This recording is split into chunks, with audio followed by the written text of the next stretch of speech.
Investigations into Nathi Mthethwa's passing have led to the discovery of shocking items in his hotel room. Very narrow. Police say they recovered a pair of scissors at the scene that was used in order to open the window to its full extent. This turns the whole investigation on its head and changes what was previously known about the whole case. When Nathi Mthethwa arrived in Paris in early 2024, it wasn't just another diplomatic appointment, it was a reinvention. A dramatic shift from the heated front lines of South African politics to the polished marble halls of European diplomacy. Here in the city of lights, culture, and power, Mthethwa presented his credentials as South Africa's ambassador to France and as the country's permanent delegate to UNESCO, a position that placed him directly inside one of the world's most influential cultural and diplomatic networks. Paris represented prestige, opportunity, a stage where he could help shape South Africa's image to the world. From high-profile cultural functions to quiet diplomatic dinners, Mthethwa was expected to strengthen economic ties, expand cultural partnerships, and maintain South Africa's voice in global forums. And for a time, that's exactly what he did. Reports highlight his involvement in Franco-South African investment forums, international business engagements, and cultural programs. The kind of assignments reserved for figures trusted to carry a nation's pride abroad. But beneath this polished new chapter lay an unspoken truth. Paris wasn't just a posting, it was a repositioning. After years inside the storm of South African politics, years marked by power, controversy, and public scrutiny, being stationed in Europe felt like both a reward and a quiet exile. It was a role that demanded grace, poise, and diplomacy, a far cry from the high-pressure, high-conflict environment he left behind. Throughout 2024 and well into 2025, Mthethwa moved through the Parisian diplomatic scene like a man trying to redefine his legacy. Galas, summits, embassy functions, the ambassador remained visible, signaling South Africa's ambitions on the European stage. He hosted dignitaries, attended national commemorations, and represented his country at UNESCO, positioning himself at the heart of global cultural diplomacy. And then, almost without warning, his seemingly stable routine began to narrow. The ambassador, once occupying official residences and formal diplomatic spaces, was later seen staying in hotels. His public appearances continued, but his private world grew quieter. By late September 2025, the picture was becoming more fragile than anyone guessed. Just 3 days before his on 27 September, he stood in northern France at a memorial event, composed, present, working. There was no visible sign that anything was unraveling, no public hint of crisis. To everyone watching, he was still the ambassador, still the statesman, still the man entrusted to carry South Africa's flag on foreign soil. And yet, behind hotel windows, far from Pretoria and far from home, something darker was unfolding. Something no briefing, no diplomatic ceremony, and no title could protect him from. Because within days, the life he had rebuilt in Europe would come crashing down, and the mystery surrounding his final hours would leave more questions than answers. One key detail that looked too obscure for investigators to ignore was Nathi Mthethwa's hotel bookings. On the 15th of November, he reserved a room at the upscale Hyatt Regency in Paris. Originally, it was set for the weekend from the 27th to the 29th of September. But here's what investigators figured was a red flag. He didn't need to book a hotel for accommodation purposes. As the ambassador of South Africa to France, he had a permanent residence in the capital city of France. And even when that proves to be inconvenient, the state will arrange and sponsor for an alternative means of accommodation. The mere act of privately arranging his own place of residence meant he wanted privacy. But what form? Most diplomats and politicians would like privacy for family matters, and they normally don't like work matters to get thrown into the mix with family business. But this is where things get even more shocking. This was not the type of privacy that Nathi Mthethwa was looking for. His own wife, who was also residing in the state-sponsored residence, was not aware that her husband had made private reservations for a hotel. So, since family privacy was not the reason why he booked a hotel, then what was? Well, the answer lies in what was found in his hotel room. What detectives and authorities uncovered in his hotel room the morning his body was discovered was spine-chilling. On the morning of September 30th, 2025, the luxurious Hyatt Regency Hotel in Paris became the scene of a shocking discovery. Lying in the courtyard was the body of an African diplomat, Mthethwa. Found by security staff, his death immediately raised a terrifying question. Was this an accident or something far more sinister? Prosecutor Laure Becquo's initial findings were baffling. Most people who intend to end their lives use lethal medication, but there were no pills in Mthethwa's room. This immediately validated earlier suspicions that this was definitely not natural. Then there's the mystery of the window. The hotel's safety features were specifically designed to prevent accidental falls, making it virtually impossible for someone, even if intoxicated, to simply tumble out. So, was he pushed? Did he jump?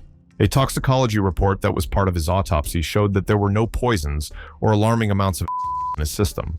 But the timeline of things could paint a picture of what really happened. He was slated to attend a event on Monday, the 29th of September. There is every reason to believe that on that fateful night, he could have had too much to drink, and he would have returned to his hotel room drunk and unaware of his actions. But here's the thing, he was not at the party. So this key fact alone completely rules out the possibility of his being an accident.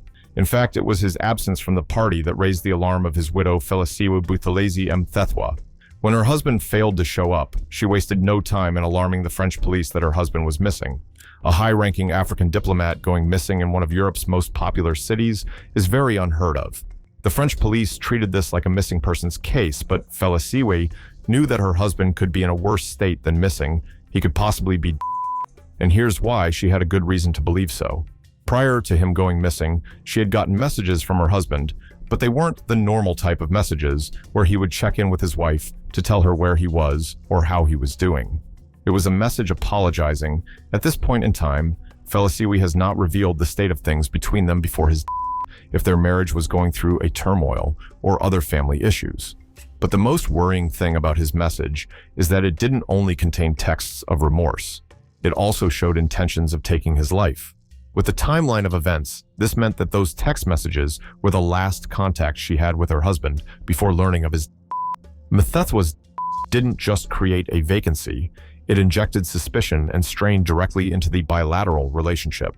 Before September 30th, the focus was on high-level cooperation, trade, investment, and climate policy. After Mthethwa's body was found, the narrative shattered. The focus instantly shifted to security, investigation, and transparency. This is highly unusual. When a diplomat, the host nation, France, usually leads the inquiry. By sending their own top cops to work side by side with French authorities, Pretoria is making a very public statement. We do not fully trust the investigation, and we will demand the truth ourselves. This tragedy has forced a fundamental reckoning.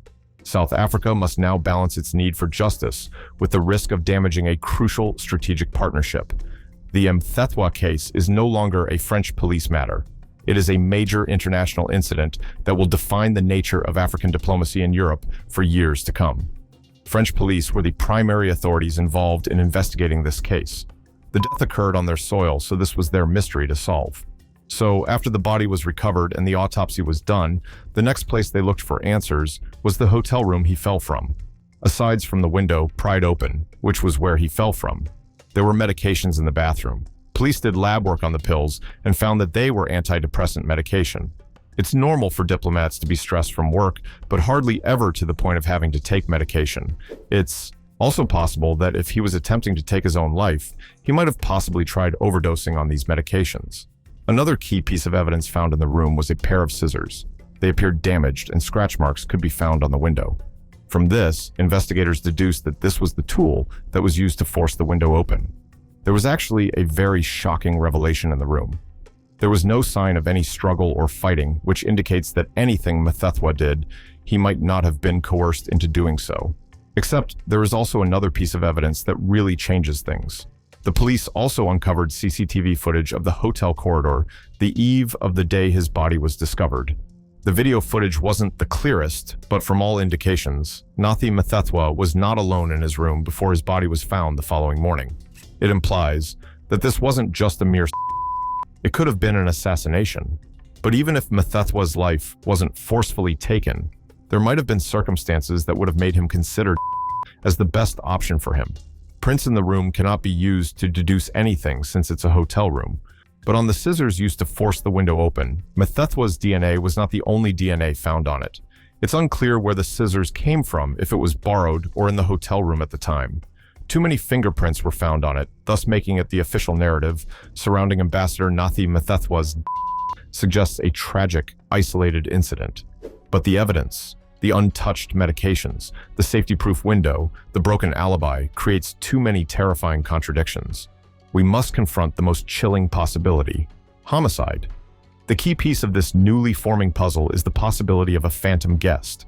Initial reports maintain Mthethwa was alone, yet the sequence of events that night, his non-attendance at the event, suggests he was keeping a clandestine appointment. This individual, whether a registered guest or an unregistered visitor who accessed the room covertly through a service route, instantly transforms the ambassador's private suite into a potential crime scene. The entire time frame between Mthethwa's last known contact and the discovery of his body becomes a terrifying black box, a period defined by the hidden presence of a person who might have had ultimate control over his final moments. If Mthethwa was not alone, the question shifts immediately to motive, leading us into the dangerous realm of espionage and high-stakes finance. As South Africa's ambassador to France, Mthethwa would have been privy to highly sensitive information, trade secrets, political strategies, and state-level intelligence. Did he cross a line in a major business dealing, or was he on the verge of exposing a political scandal? These possibilities are far more likely to end in elimination than in. Furthermore, the supposed method is physically suspicious. The absence of lethal medications and the forced open, secured window strongly argue against Mthethwa willingly jumping. The evidence suggests two devastating alternatives. He was pushed, or he was before he ever left the room. If he was struggling with an assailant, the window's safety mechanism wouldn't be a barrier to his fall, but rather the means of disposal. This homicide hypothesis casts a dark and complex shadow over the last messages Mthethwa sent to his wife, Felisiwe. If a was present, were those texts truly his last words of remorse, or were they a desperate signal for help, or even a message dictated under duress by an unseen assailant hoping to frame the as a. Investigators are now forced to operate with a new degree of scrutiny, not just for forensic residue, but for signs of a meticulous cleanup operation. Any skilled would have erased the traces of a struggle, the scuff marks, the displaced items, the DNA. This deep uncertainty transforms the tragedy from a personal crisis into a major international mystery. It implies that Mthethwa's was not a failure of mental health, but a calculated execution designed to silence a powerful diplomat and bury a dangerous secret. The tragedy of Ambassador Nathi Mthethwa's fall didn't just end a life. It ripped a hole in the fabric of international diplomacy. The body was barely cold, the investigation still chaotic. But in the high-stakes world of global politics, a diplomatic mission cannot afford to fail. The role of the ambassador to France is more than a title. It's a strategic pillar for South Africa and Europe. France is a gateway to the European Union, a critical trade partner, and a powerful voice on the UN Security Council. Mthethwa, a former cabinet minister, was a political heavyweight appointed to steer this sensitive relationship, a task now abandoned. Who takes the reins? For now, the embassy is run by the deputy ambassador, the chargé d'affaires, a position never meant to weather a storm this big. The mission is adrift, forced to pivot from promoting South African wine to dealing with a possible international incident. Mthethwa was an ANC stalwart. His successor cannot be a mere career diplomat. The new envoy must possess the political clout to command respect in the union buildings back home, and the diplomatic steel to demand answers from the Élysée Palace in Paris. With the new evidence found, how do you feel about Nathi Mthethwa's case? Let us know your thoughts, and don't forget to subscribe to this channel for more information.